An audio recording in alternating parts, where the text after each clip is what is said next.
அனைவருக்கும் வணக்கம்.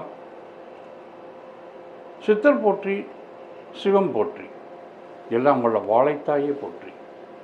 அன்னை காமாட்சியின் பொற்பாத கமலங்களை வணங்கி இன்றைய தினம் ஒரு புதிய நுட்பமான ஜாமக்கோல் பிரசன்னத்தை உங்களுக்கு வெளிப்படுத்தி காட்டுகிறேன்.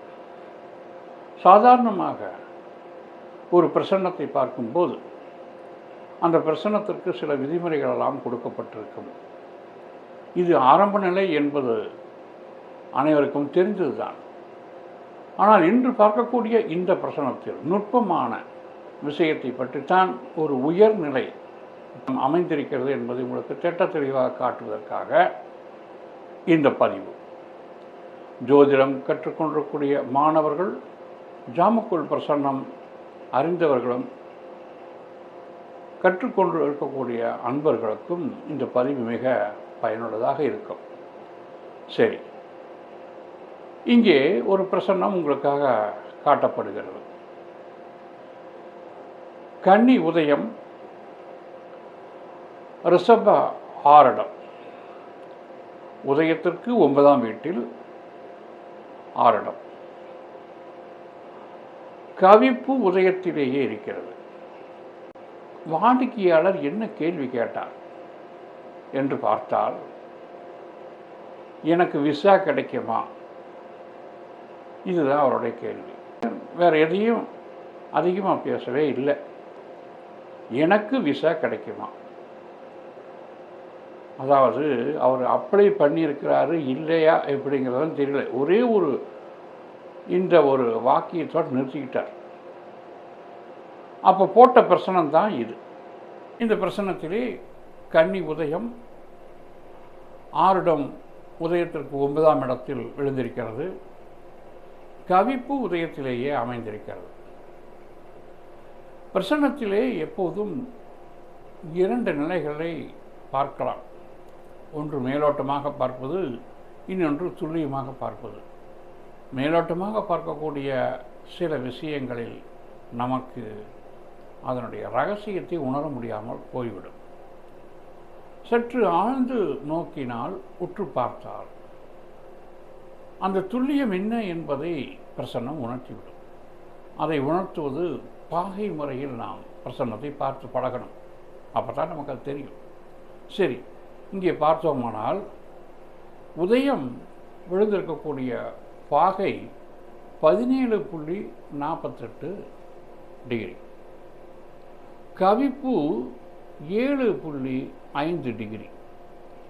சரி, அந்த உதயத்திலேயே 25.35 பாகையில் குரு பகவான் இருக்கிறார். இது முதல்ல நாம் தெரிஞ்சுக்கணும். அடுத்ததாக ஆருடத்தில் எப்படி அமைந்திருக்கிறது? ரிஷபத்தில் ஆருடம், அவர் 22.54 பாகையில் இருக்கிறார். அங்கேயே ரிஷபத்திலேயே சனி பகவான் 10.35 பாகையில் இருக்கிறார். அதாவது ஆருடத்தை சனி கடந்து விட்டார். சுக்கிர பகவான் 10ஆம் இடத்திலிருந்து ஆருடத்தை நோக்கி வருகிறார். சனி பகவான் ஆருடத்தை கடந்து விட்டார். அதே போல பார்த்தோமானால் உதயத்தில் கவிப்பு இருக்கிறது. அவர் யாரை கவித்திருக்கிறார்? 12ஆம் இடத்தில் இருக்கக்கூடிய உதயாதிபதியான புதனை கவித்திருக்கிறார். இந்த புதன் 1-10க்கு அதிபதி. இப்போது உதயத்தில் குரு இருக்கிறது. ஆனால் அதே உதயத்தில் கவிப்பு இருந்து உதயத்தை கடந்து சென்று விட்டது. 12ஆம் இடத்தில் இருக்கக்கூடிய புதனை கவித்திருக்கிறது. இதுதான் இந்த பிரசன்னத்தினுடைய நிலை.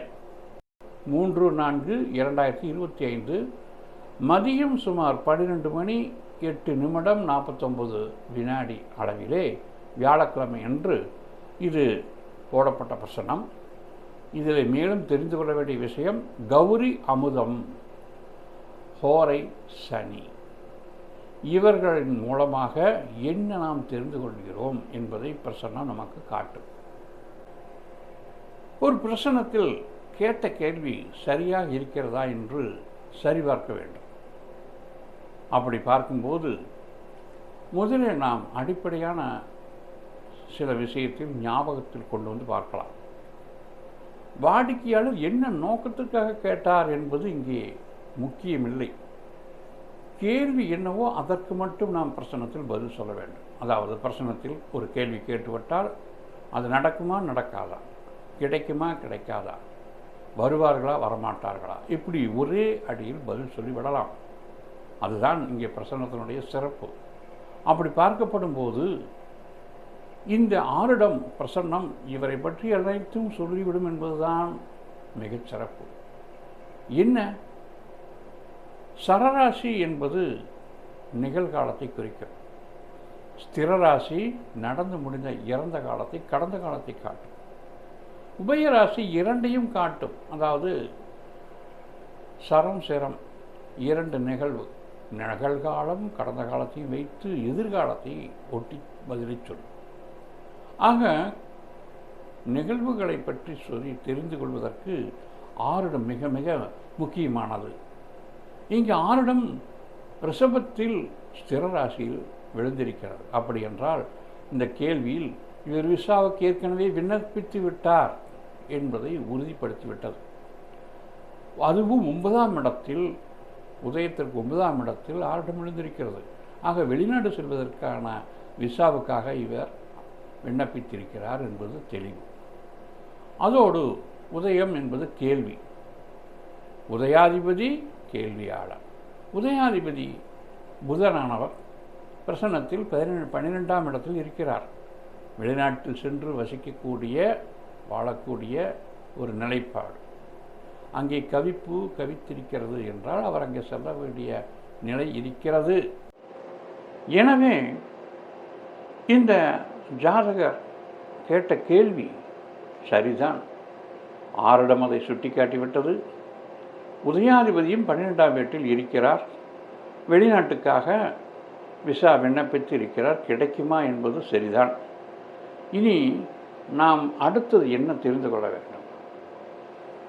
ஆரிடத்திலிருந்து சில விஷயங்கள், நடந்து முடிந்த விஷயத்தை சுட்டி காட்டுவது ஆரிடம். சனி ஆரிடத்தை கடந்து விட்டார். பாகை அடிப்படையில் பார்க்கும்போது 10 பாகையில் இருக்கிறது. அதே போல் ஆரிடம் இருந்த நிலையை விட்டு சனி கடந்து சென்று விட்டார்.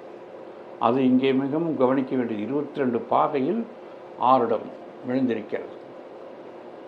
இப்படி இருக்கும்போது தடை விலகிவிட்டது.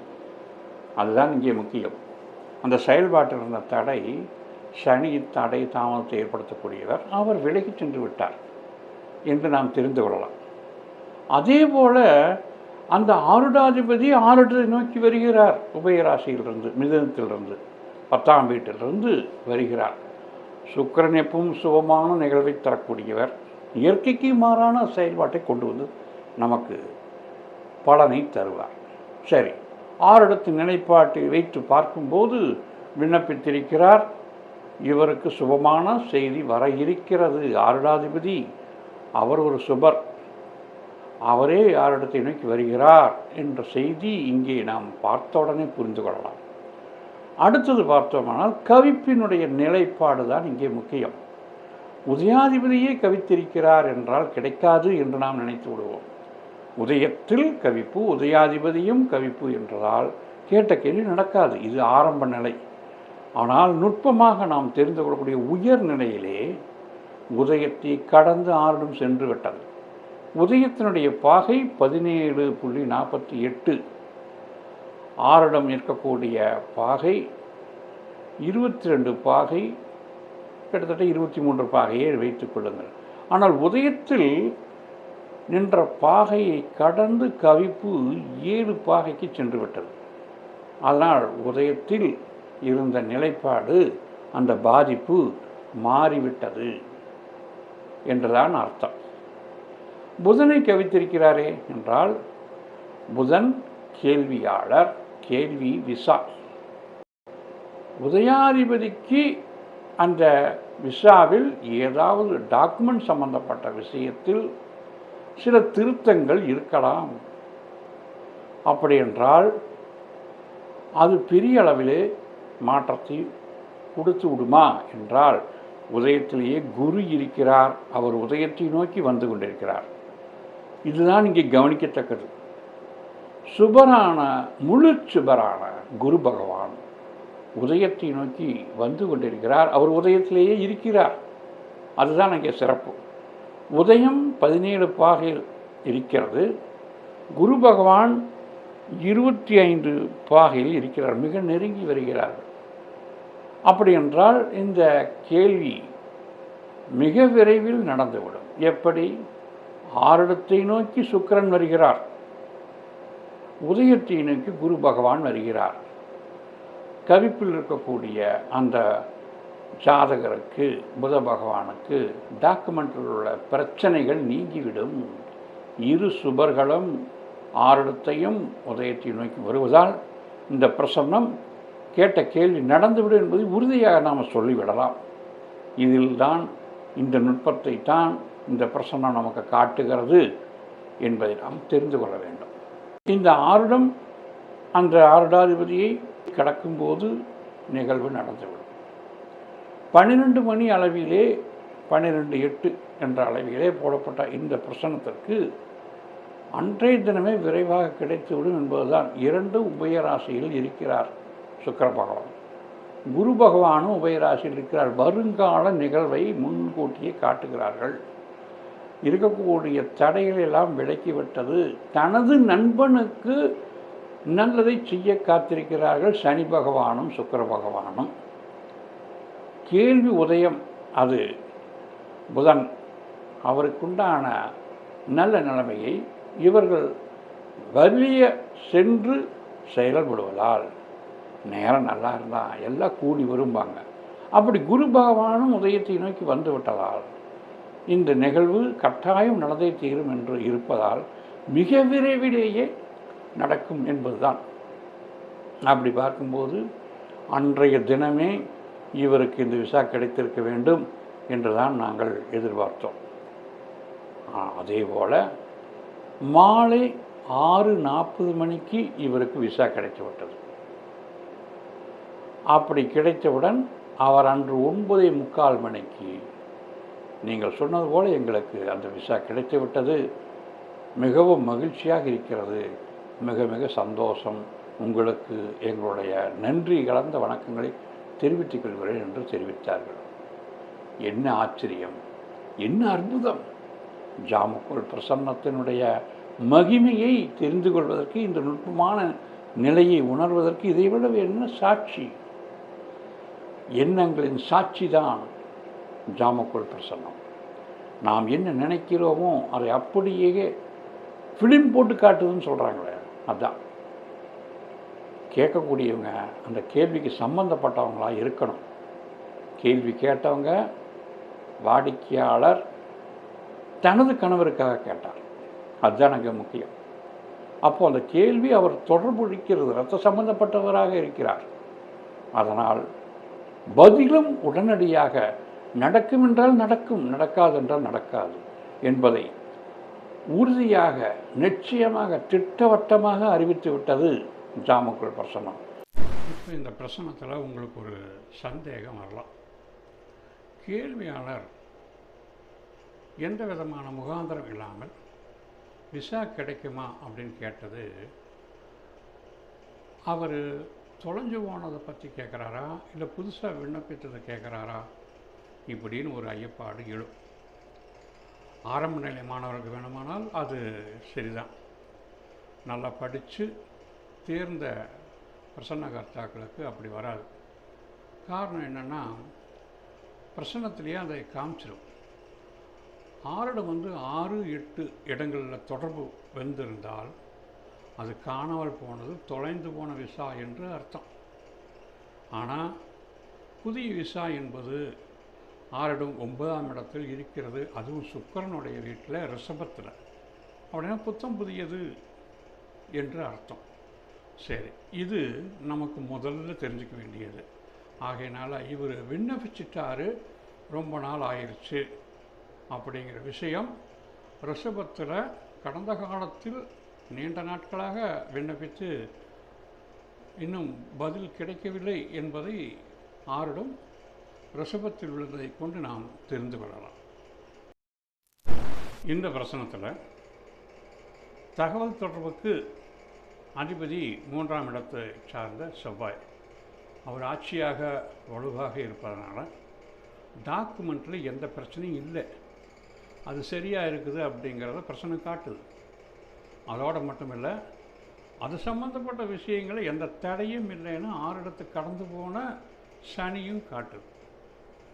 இதுதான் நமக்கு ரொம்ப முக்கியம்.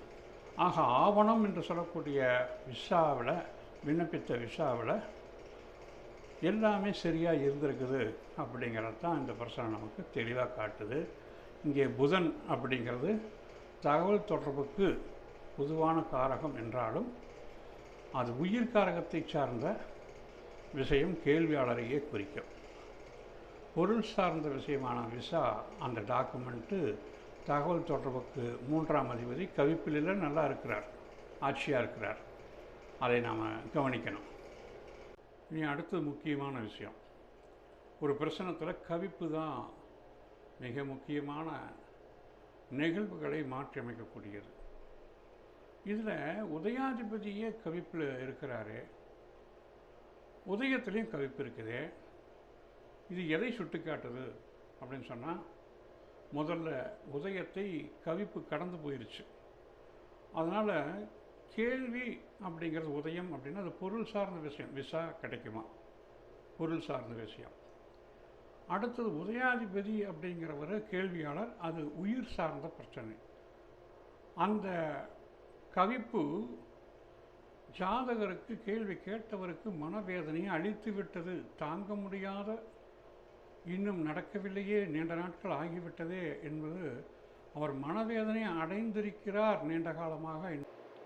ஸ்திரமனையான சிம்மத்தில் இருப்பதிலிருந்து நாம் தெரிஞ்சுக்கலாம். அந்த உயிர் காரகத்தில் பாதிப்பை காட்டிவிட்டது, அங்கே பொருள் காரகம் வராது அப்படிங்கிற நாம் கவனிக்கணும். நீங்கள் இந்த பதிவு உங்களுக்கு பிடித்திருக்கிறது என்று சொன்னார், இதை மற்றவர்களுக்கு ஷேர் செய்யுங்கள், அவர்களும் தெரிந்து கொள்ளட்டும், பயன்பெறட்டும்.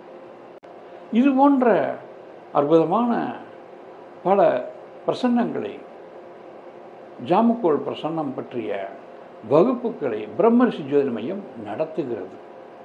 நீங்களும் கற்று பயன் பெறுங்கள், ஜாமக்கோள் பிரசன்ன கர்த்தாவாக மாறுங்கள் என்று கூறி இந்த பதிவை மகிழ்வோடு நிறைவு செய்கிறேன். நன்றி, வணக்கம்.